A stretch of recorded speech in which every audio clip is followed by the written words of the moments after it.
So, I got this curious private message. It says here, "Hello, Mr. Great and Glorious Nick Dutch. I'm from Tennessee in the USA. I've been thinking of sharing this with you for a few days now, so here goes. Around 2 years ago, I was looking into the Black Brothers because I met someone who seemed to have a huge affection for evil. And I came across the chapter from Magick Without Tears concerning the Black Brothers. After I read it, I thought there might be a ritual I could perform out of it. Nowadays, I realize after reading something like that it's probably not the best idea to invent a ritual out of it, because it's just maybe trying to trick you into invoking or evoking the devil, which is more or less what I kind of tried.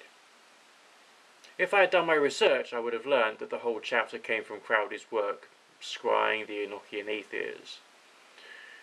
Anyway, this is what I did. I put a chain around my neck.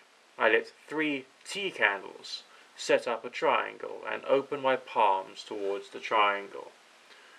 Then I probably spoke out loud to Coronzon, introduced by John Dee. I'm not 100% sure what I said because I don't document like I should. But I did repeat the 4-word warden name from the end of the chapter concerning the Black Brothers as just a simple Google search anyway. Probably a few times during the rant. Then I closed with a rather weak banishment of laughter. Here is where it gets interesting. When I thought I'd finished, I removed my chain and laid down to go to bed. And after a few seconds, an incredibly powerful trance fell over me. It was more powerful than any other I had encountered. Eventually, it disappeared. I think it could be described as an ecstasy of anguish, like from out of the book chapter at the end. I could probably have called it a possession, contact from the Holy Guardian Angel, but we can't be sure now, can we? Now, I was just wondering what your take is on this. Is this something you may have done differently, hypothetically speaking, if you decided to perform that ritual to gain that result?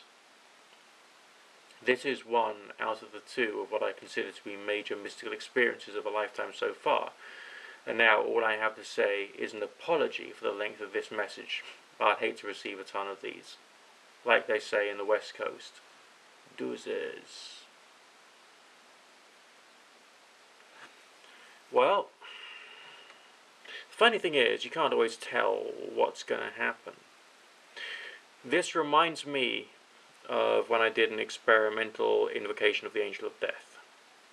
I just wanted to see what would happen. And of course there were some people I hated at the time, and if they ended up dying as a result of my little operation, then that would be quite curious. However, of course, nobody ended up dying, which is of course a good thing. But the more powerful experience happened when I'd gone to bed afterwards. My bed, of course, being in the same room as the one where I did the ritual itself. And there was an experience of a presence, and it felt as though I was receiving some kind of message or instruction from that particular form of presence. So it was very, very curious. It could be interpreted that when you lie down to rest after having done something quite so intense, you can allow the full psychological power of what you've tried to do to sink in and then to manifest itself. Maybe that's part of it. Or maybe, because you're moving closer to the dreamlike state of mind, you actually have some access to something else. We don't know.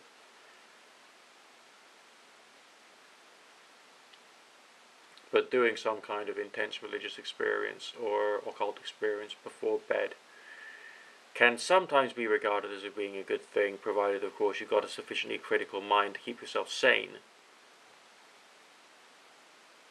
so you don't end up flipping your lid, which some people do. Because these experiences, they can be powerful, they can be very inhuman, they can be difficult to deal with. for some people. Keep sane, have fun.